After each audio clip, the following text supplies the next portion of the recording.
4 मंजिला ससुराल होने के बाद भी देवरानी जेठानी की बालकनी नहीं।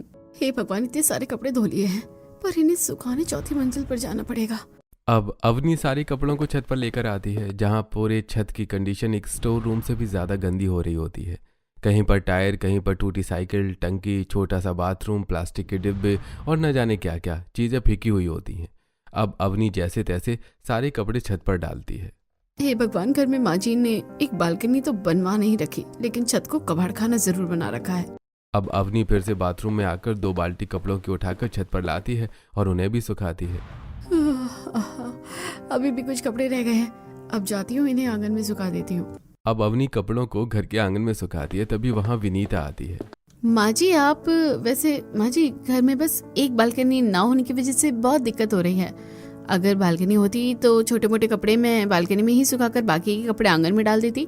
देखिए ना, बिना बालकनी के मुझे सारे कपड़े 4थी मंजिल की छत पर ले जाना पड़ते हैं। हाँ तो क्या हो गया, 27 साल की उम्र में तेरे घुटने जवाब दे गए हैं क्या? अरे तेरी उम्र में तो मैं न जाने कितनी बार सीढ़ियाँ चढ़ती और उतरती थी। अब इसी तरह एक दिन अवनी रसोई में देखती है कि सूखी लाल मिर्च का मसाला खत्म हो चुका है। वहीं दूसरी तरफ दाल के डिब्बे से भी हल्की उमस की बदबू आ रही होती है। हे भगवान, इस दाल में तो उमस की बदबू आ रही है। इसको तो धूप लगाना होगा, और लाल मिर्च का पाउडर भी खत्म हो गया है। मुझे तो सूखी मिर्ची भी धूप पे सुखाकर उन्हें कूट कर उसका मसाला तैयार करना होगा। अब अवनी दाल और सूखी मिर्च का डिब्बा लेकर आंगन में आती है, जहां आंगन में उसकी बेटी मानवी और बेटा पिंटू अपने दोस्तों के साथ खेल रहे होते हैं।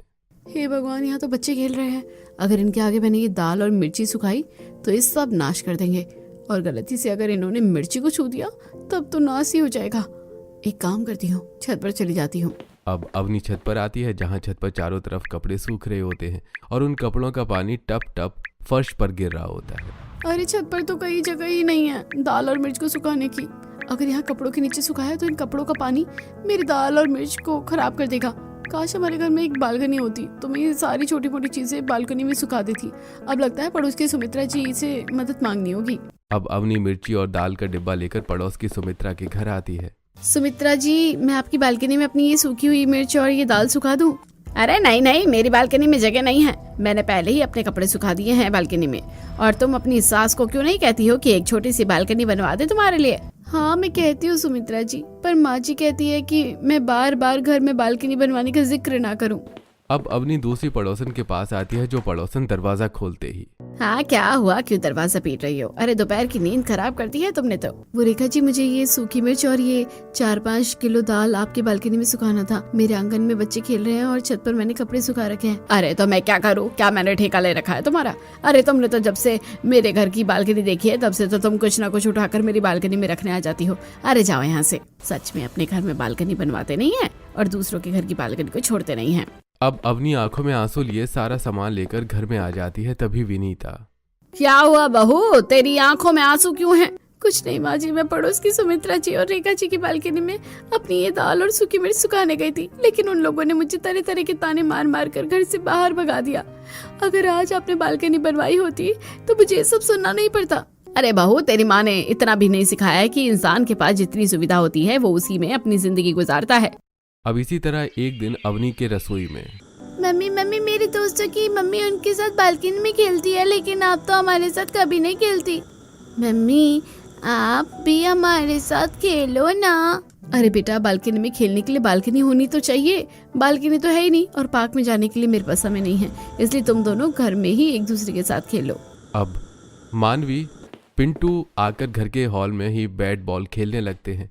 इसी तरह एक शाम अवनी अपने कमरे की खिड़की से बाहर देख रही होती है, जहां पड़ोस की बसंती, रेखा बालकनी में एक दूसरे से बातें कर रही होती हैं। इनके घर में कितनी सुंदर बालकनी है। काश मेरे घर में भी ऐसी बालकनी होती तो मैं भी इनके साथ मिलकर गॉसिप कर पाती। लेकिन अभी यहाँ इतनी दूरी से ना तो मैं इनकी कोई गॉसिप सुन पा रही हूँ और ना ही इनसे कुछ कह सकती हूँ। अब इसी तरह एक दिन अवनी छत पर कपड़े सुखाने आती है और तभी अचानक मौसम खराब होता है। बिजली कड़कती है और तेज बारिश होने लगती है। हाय रब्बा, इस बारिश को भी अभी आना था।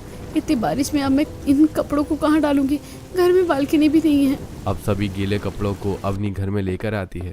माँ जी, बाहर बहुत तेज बारिश हो रही है। अब इन सारे गीले कपड़ों का मैं क्या करूँ? कहाँ सूखेंगे ये कपड़े? अच्छा, पड़ोस की बसंती जी से बोलूं कि वो अपनी बालकनी में हमारे इन कपड़ों को सुखा दे। नहीं, रहने दे। एक काम कर, यहीं हॉल में रस्सी बांध के सारे गीले कपड़े सुखा दे। अब अवनी अपनी सास के कहने पर हॉल में ही रस्सी बांधती है और पूरे हॉल में गीले कपड़ों को सुखा देती है। अब कुछ देर बाद पड़ोस की कौशल्या विनीता के घर आती है, जहां हॉल में टंगे गीले कपड़ों का पानी उसके ऊपर गिरने लगता है। तभी कौशल्या देखती है कि विनीता सोफे के कोने में गीले कपड़ों से बचकर बैठी हुई है। हे भगवान, विनीता तो खुद तो वहाँ दुपक कर बैठी हुई है और मेरे सारे कपड़े खराब हो गए। अरे इन कपड़ों को तूने यहाँ क्यों सुखा रखा है? इन्हें बालकनी में डाल दे। तभी अवनी चाय लेकर आती हुई। चाय लीजिए ताई जी। और ताई जी, ये कपड़े छत पर थे, लेकिन बारिश होने के कारण माँ जी ने कहा कि मैं सभी कपड़ों को हॉल में सुखा दूं। अरे तो हॉल में क्यों डाला बहू? बालकनी में डाल देती ना तो थोड़ी हवा बहुत लगती, तो कपड़ों में बदबू चली जाती और कपड़े भी सूख जाते। हाँ, आप कह तो ठीक रही हैं, पर हमारे घर में बालकनी नहीं है। क्या बालकनी नहीं है? अरे बाप रे, कहने को तो तुम्हारा घर 4 मंजिला है, जहाँ 4 फ्लोर है, हॉल है, लिविंग रूम है, रसोई है, टेरेस है, लेकिन बालकनी नहीं है। क्यों रे विनीता, तू बड़ी कंजूस है। एक बालकनी बनवाने में कितना ही पैसा खर्च हो जाएगा तेरा। अरे चुप कर तू, ये क्या बालकनी लगा रखी है? अरे मेरे घर में मत नाम ले बालकनी का, और तू ना मेरी बहू को बालकनी की सीख ना दे। अरे ठीक है, जो करना है कर, मैं जा रही हूँ। इसी तरह कुछ हफ्ते गुजरते हैं और अब विनीता अपने घर में छोटी बहू लाने का फैसला करती है। बेटा रजत, मैं सोच रही हूँ अब तेरी शादी करवा दूँ। हाँ, उम्र तो हो गई है इसकी, और समय रहते शादी कर लेगा तो ठीक ही है। माँ, मुझे काम से फुर्सत नहीं मिलती और अभी मुझे अपना करियर बनाना है। बेटा, करियर की टेंशन तू क्यों लेता है? हमारा खुद का बिजनेस है, जिसे मैं और तेरा बड़ा भाई संभाल ही रहे हैं। इसलिए तू शादी कर ले और फिर आराम से बिजनेस संभाल लियो। ठीक है पापा, जैसी आपकी इच्छा। अब विनीता अपने घर में पंडित बुलवाती है और पंडित द्वारा उसे बहुत ही खूबसूरत लड़की का रिश्ता मिलता है, जिसके बाद पूरा परिवार रिश्ता लेकर लड़की वालों के घर पहुंचता है। जी, आपकी लड़की कहाँ है? उसे भी बुला दीजिए। जी आ रही है नव्या। अरे ओ नव्या। गाइस, मेरी मम्मी मुझे बुला रही है, मुझे जाना पड़ेगा। फाइनली मुझे लड़के वाले देखने आ चुके हैं। आई होप मैं उन्हें पसंद आ जाऊं, और फिर मैं अपनी नेक्स्ट वीडियो अपने ससुराल की बालकनी से ही डालूंगी। Bye bye. अब नव्या चाय नाश्ता लेकर लड़के वालों के पास आती है। अरे लड़की तो बड़ी प्यारी है आपकी। हाँ, बिल्कुल ही सही कहा। और मैं तो अब यही कहूंगी मनोरमा जी कि अब आप जल्द से जल्द अच्छा सा मुहूर्त निकलवा लीजिए। अब हम अपने बच्चों की शादी जल्द से जल्द करवा देंगे। तभी अवनी साइड से देखती है कि हॉल के सामने सुंदर बालकनी बनी है। देवरानी जी, आप बालकनी में थी क्या? जी जेठानी जी, आओ ना, अगर आपको आना है तो आप भी आ जाओ, 1-2 सेल्फी लेते हैं। अब फटाफट अवनी उठकर अपनी होने वाली देवरानी के बालकनी में आती है और एक खूबसूरत बालकनी देखकर अवनी। देवरानी जी, बालकनी तो आपकी बहुत सुंदर है। ये तरह तरह के फूल, ये झूले, ये सब खूबसूरत है। मेरे मायके में तो ऐसे ही बालकनी है। अच्छा, और ससुराल में ऐसी बालकनी है? हमारी जेठानी जी बताइए ना, मुझे बालकनी का बहुत शौक है। अब ये सवाल सुनकर अवनी के चेहरे की खुशी पल भर में गायब हो जाती है और मायूसी से उसका चेहरा झुलस जाता है। अरे क्या हुआ जेठानी जी, आप एकदम से इतनी खामोश क्यों हो गई? नहीं कुछ नहीं, वो माँ जी बुला रही है, मैं जाती हूँ। रुकी, फोटो तो ले लीजिए। अब अवनी फोटो लेती है। अब लड़के वाले रिश्ता फिक्स करके खुशी खुशी वहां से चले जाते हैं और फिर कुछ ही हफ्तों में दोनों परिवार मिलकर पूरे विधि विधान के साथ रजत और नव्या की शादी करवा देते हैं। नव्या शादी करके अपने ससुराल आती है। अब नव्या बाहर से अपने ससुराल का घर देखकर हैरान हो जाती है, क्योंकि उसके ससुराल का पूरा घर ऊपर से नीचे तक पैक होता है और हर फ्लोर पर सिर्फ एक एक खिड़कियां नजर आ रही होती हैं। अरे कैसा घर है मेरे ससुराल वालों का? यहाँ तो पूरा घर सील पैक है और हर फ्लोर पर बस एक छोटी सी खिड़की बनी है। यहाँ बालकनी नहीं है क्या? अरे जब घर 4 मंजिला है तो बालकनी भी होगी ही, और शायद वो बालकनी दूसरी तरफ होगी। अरे नव्या, कहाँ खो गई? मम्मी आरती लेकर खड़ी है, अंदर चलो ना। हाँ बहू, कलश गिराकर घर के अंदर प्रवेश करो। अब नव्या कलश गिराकर गृह प्रवेश करती है और अपने पति के साथ अपने कमरे में आती है। अब नव्या तेज तेज अपने गर्दन और कमर पर खुजली करने लगती है। अरे क्या हुआ नव्या, तुम परेशान लग रही हो? मुझे थोड़ी इरिटेशन हो रही है, लहंगा बहुत भारी है और मुझे बहुत घुटन सी महसूस हो रही है। चलो ना बालकनी में चलते हैं, मैं थोड़ा बालकनी में घूम लूंगी तो अच्छा फील करूंगी। अच्छा, तुम्हें घुटन महसूस हो रही है? और क्या कहा, बालकनी नहीं? बालकनी नहीं, रुको, मैं ना खिड़की खोल देता हूँ, तुम्हें अच्छा महसूस होगा। अब रजत अपने कमरे की खिड़की खोलता है। नव्या खिड़की के पास आती है। नहीं, मुझे यहाँ अच्छा नहीं लग रहा, खिड़की से तो हवा भी नहीं आ रही है, मुझे बालकनी की तरफ लेकर चलो ना। बालकनी कहाँ है? अरे वो बालकनी तो है नहीं मेरे घर में नव्या। अब ये सुनते ही नव्या के तोते उड़ जाते हैं। क्या मेरे 4 मंजिला के ससुराल में बालकनी नहीं है? ऐसा नहीं हो सकता, आप लोगों ने मुझसे झूठ कहा। अगर मुझे पहले पता होता ना तो मैं ये शादी नहीं करती। शांत हो जाओ नव्या, मुझे पता है तुम्हें बुरा लग रहा है, पर हमारी माँ नहीं जानती कि इस घर में कभी बालकनी बने। समय आने पर तुम्हें वजह भी पता चल जाएगी। अब नव्या गुस्से से तिलमिलाती हुई सो जाती है और अगले दिन सुबह जब नव्या रसोई में पहली रसोई का खाना बना रही होती है तो पीछे से उसकी जेठानी आती है, जिसे देखकर नव्या, जेठानी जी आप, अरे आपने मुझे पहले क्यों नहीं बताया कि हमारे ससुराल में बालकनी नहीं है? अरे आपने तो अपनी आंखों से देखा था कि मैं अपनी बालकनी में कितना खुश थी और कैसे रील बना रही थी। अब मैं वैसी रील कहाँ से और कैसे बनाऊंगी? मैं समझ सकती हूँ देवरानी जी आपकी तकलीफ को, लेकिन मैं आपको उस वक्त सच नहीं बता सकती थी, क्योंकि अगर मैं सच बताती तो वो रिश्ता टूट जाता और फिर माँ जी मुझे सुनाती। पर सच तो ये है कि इस 4 मंजिले मकान में बालकनी का ना होना मुझे भी बहुत खलता है। पर वजह क्या है बालकनी ना होने की जेठानी जी? पता नहीं, माँ जी ने कभी कुछ बताया नहीं है इस बारे में। वो तो बस गुस्सा करती है बालकनी का नाम सुनते ही। अब नव्या चुपचाप अपनी जेठानी के साथ मिलकर घर वालों के लिए खाना बनाती है और उन्हें खाना खिलाती है। अब शाम को नव्या सबको चाय देती है, सभी लोग चाय पीते हैं। चाय बहुत अच्छी बनी है बहू। हाँ चाय तो मैं अच्छा बनाती हूँ, लेकिन इस चाय को पीने का मजा सिर्फ बालकनी में ही आ सकता है, कमरे में नहीं। तभी अवनी ये सुनकर, अरे तो देवरानी जी क्या हो गया, बालकनी नहीं है तो खिड़की तो है ना, चलिए खिड़की के पास चलकर हम दोनों चाय पीते हैं। अब दोनों देवरानी जेठानी कमरे में आती हैं और खिड़की खोलकर चाय पीती हैं। तभी वो खिड़की से देखती हैं कि पड़ोस की एक देवरानी जेठानी बालकनी में शाम की चाय और पकौड़े खा रही हैं। देखो जेठानी जी, वो पड़ोस की देवरानी जेठानी कैसे मजे से बालकनी में शाम की चाय और पकोड़े खा रही हैं। मेरा भी यही सब सपना था। सपना तो मेरा भी यही था देवरानी जी, पर अब उन सपनों को अपनी ही आंखों से किसी और को करता देख रही हूँ। तभी पड़ोस की देवरानी जेठानी नव्या और अवनी को देखकर, अरे देखो जेठानी जी, उस तरफ उस 4 मंजिला के घर की खिड़कियों की ओर देखो, उस खिड़की से हमें 2 औरतें देख रही हैं। अरे वो और कोई नहीं, विनीता जी की घर की बहू है देवरानी जेठानी। लगता है हमारी बालकनी को देखकर जल रही हैं। चलो चलते हैं यहाँ से। अरे इन्हें क्या हो गया, ये लोग अचानक कैसे चले गए? लगता है हमने इन्हें कुछ ज्यादा ही घूर लिया। अब अगले दिन नव्या बाथरूम में बैठकर गंदे कपड़ों को धो रही होती है। अरे देवरानी जी अकेले धो रही हो कपड़े, मुझे बुला लेती, लाओ मैं मदद कर देती हूँ। अब दोनों देवरानी जेठानी भर भर कर कपड़े धोने लगती हैं। जेठानी जी कपड़े तो धो रही हूँ, पर क्या इन सभी कपड़ों को हमें 4 मंजिल की छत पर सुखाना होगा? तभी वहाँ पर विनीता आ जाती है।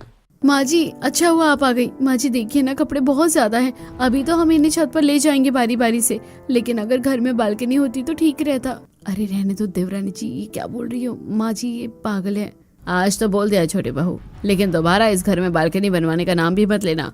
और हाँ, घर की बनावट जैसी है उसी में एडजस्ट करो। अब इतना कहकर विनीता वहां से चली जाती है। वहीं अब कपड़े धोकर दोनों देवरानी जेठानी बारी बारी छत पर जाती हैं। अब नव्या पहली बार जब छत पर आती है तो छत की कंडीशन देखकर उसे बहुत गुस्सा आता है, क्योंकि छत चारों तरफ से गंदी होती है। कहीं टायर, कहीं टूटी साइकिल, फिर टंकी, वहीं बगल में छोटा सा बाथरूम और रस्सी पर कुछ कपड़े सूख रहे होते हैं। हे भगवान जेठानी जी, ये क्या? माना हमारे 4 मंजिल ससुराल में बालकनी नहीं है, लेकिन कम से कम छत ये तो अच्छी होनी चाहिए, लेकिन इसकी भी तो ऐसी की तैसी कर रखी है आप लोगों ने। अरे अब इंसान माइंड फ्रेश करने के लिए जाए तो जाए कहाँ? आपकी बात ठीक है देवरानी जी, लेकिन मैं अकेली जान कितना साफ करूंगी? और फिर ऊपर से माँ जी घर के सारे कूड़े कचरे को लाकर छत पर रख देती है और फिर महीने के आखिरी में उन्हें कबाड़ी वाले को भेज देती है। ओ गॉड, घर को तो बिल्कुल चोल बना रखा है। अरे चोल में रहने वाले लोग भी ना अपने घर को साफ रखते हैं, और बालकनी तो अब उनके घर में भी होती है। अब नव्या अवनी कपड़े सुखाकर नीचे आ जाती हैं। इसी तरह कुछ हफ्ते गुजरते हैं और एक दिन नव्या के पास सोशल मीडिया की तरफ से एक इम्पॉर्टेंट कॉल आती है। नव्या उस कॉल को उठाती है, लेकिन कमरे में बार बार नेटवर्क इशू होने शुरू हो जाते हैं। हेलो हेलो सर, आपको मेरी आवाज आ रही है? हेलो, आर यू ऑडिबल और नॉट? मैम आप क्या बोल रही हो? हेलो हेलो, कुछ सुनाई नहीं दे रहा है। ओ गॉड, नेटवर्क इशू भी तो अभी होना था। अब नव्या फोन लेकर छत पर जाती है और बात करके नीचे आती है, लेकिन फिर कुछ मिनट बाद दोबारा फोन आ जाता है और फोन उठाते ही फिर से नेटवर्क इशू शुरू हो जाता है। अरे इनकी कॉल तो दोबारा आ गई। हे भगवान, मैं दोबारा अपनी 4 मंजिल की छत पर नहीं चढ़ सकती। बालकनी होती तो अच्छी खासी बात हो जाती, अब आंगन में जाना होगा। अब जब तक नव्या आंगन में आती है, सोशल मीडिया के अथॉरिटीज वाले फोन कट कर देते हैं। नव्या दोबारा फोन करती है तो नेटवर्क इशू के कारण फोन लगता ही नहीं है, जिस वजह से नव्या का गोल्डन अपॉर्चुनिटी छूट जाता है। अब नव्या परेशान हो रही होती है कि तभी सामने से उसका पति वहां आता है और नव्या अपना सेल्फ कंट्रोल खोते हुए गुस्से में फोन को रजत के मुंह पर फेंक देती है। तुम्हारा दिमाग खराब हो गया है कि नव्या? ये क्या कर रही हो तुम? मैं क्या कर रही हूँ? अरे तुम लोगों ने क्या कर रखा है, तुम्हें दिखाई नहीं दे रहा? अरे ये घर है या माचिस का डिब्बा, समझ नहीं आता। अरे जहाँ आप लोगों ने 4 मंजिला घर खड़ा कर दिया, वहाँ आप लोगों से एक बालकनी नहीं बनाई गई?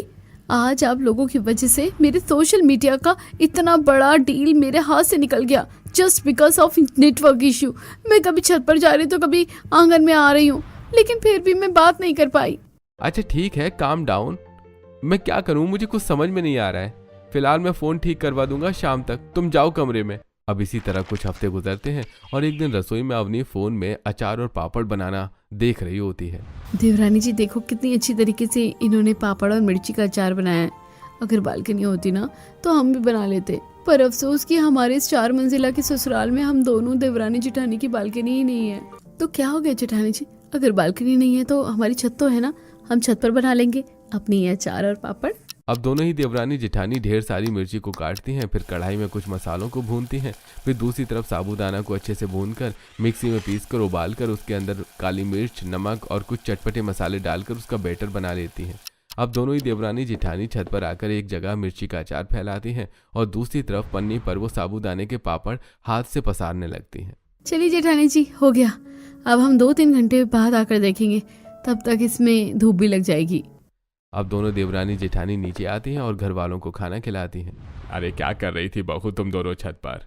हाँ देखा तो मैंने भी था तुम दोनों को। वैसे क्या करने गई थी तुम छत पर? तुम दोनों थकती नहीं हो क्या इतनी बार छत से ऊपर नीचे करके?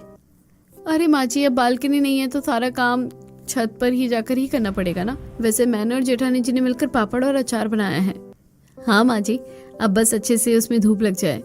अब 3-4 घंटे बाद जब अवनी और नव्या छत पर आकर अपने पापड़ और अचार देखती है तो अचार और पापड़ के ऊपर कबूतर और कौवे बैठे हुए होते हैं और कई जगहों पर उन्होंने बीट भी कर दिया होता है। ओह दूर हट।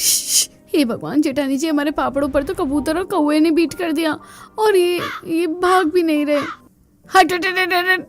हाँ देवरानी जी, और ऊपर से कबूतरों ने सभी अचारों और पापड़ों पर चोंच भी मार दिया। अब इसे कैसे खाएंगे हम लोग? तभी पड़ोस की सुमित्रा, अरे रे अचार और पापड़ खराब हो गया दोनों देवरानी जेठानी का। वैसे ये तो होना ही था। अरे ये सब भला कोई छत पर सुखाता है? अरे इसे तो बालकनी में सुखाया जाता है, वो भी नजरों के सामने, ताकि हम बार बार जाकर इसका ध्यान रख पाए। लेकिन तुम तो 4 मंजिला की छत पर इसे रख कर चली गई, और जब तक तुम नीचे से ऊपर आती हो तब तक ये सभी पक्षी तुम्हारे अचार और पापड़ का सर्वनाश कर देते हैं। आप बिल्कुल ठीक कह रही हो, पर काश ये बात हमारी सास भी समझ पाती। सारी मेहनत खराब हो गई देवरानी जी।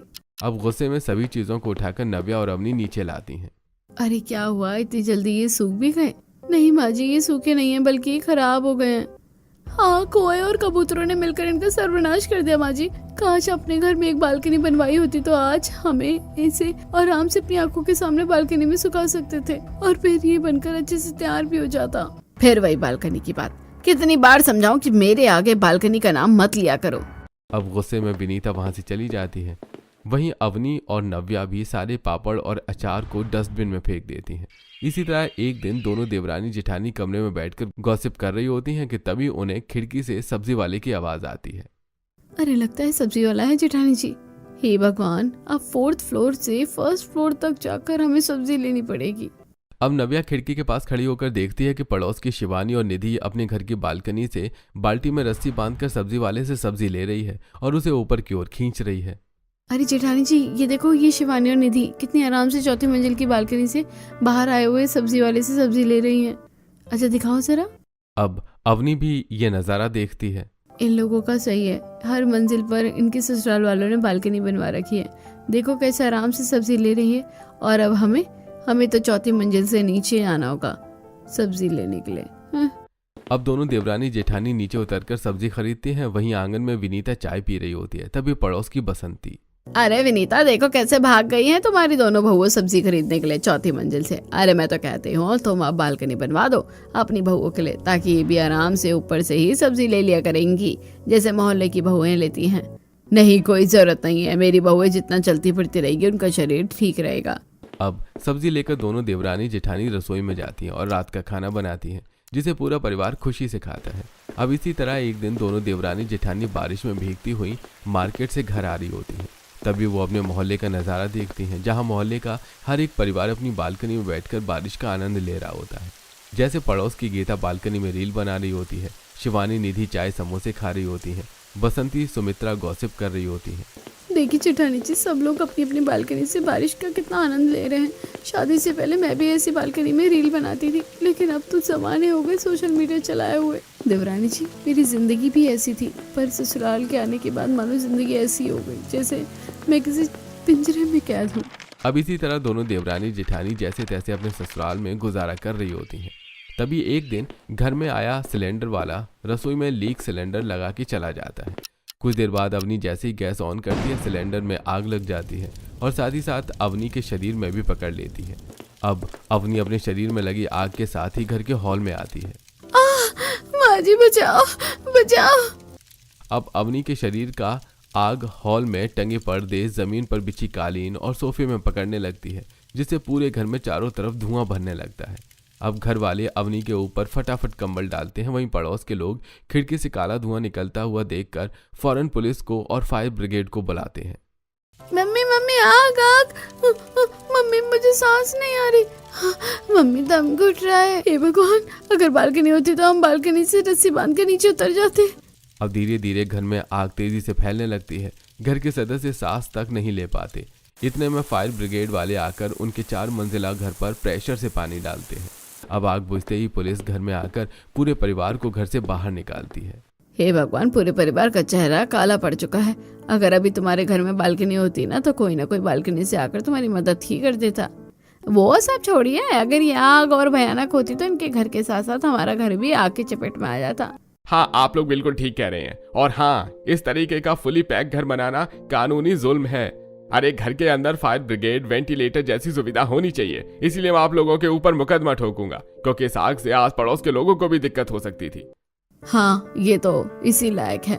हम लोग तो समझा कर थक गए हैं कि बालकनी बनवा लो, लेकिन नहीं, अब तो इनके ऊपर तो मुकदमा ही होना चाहिए।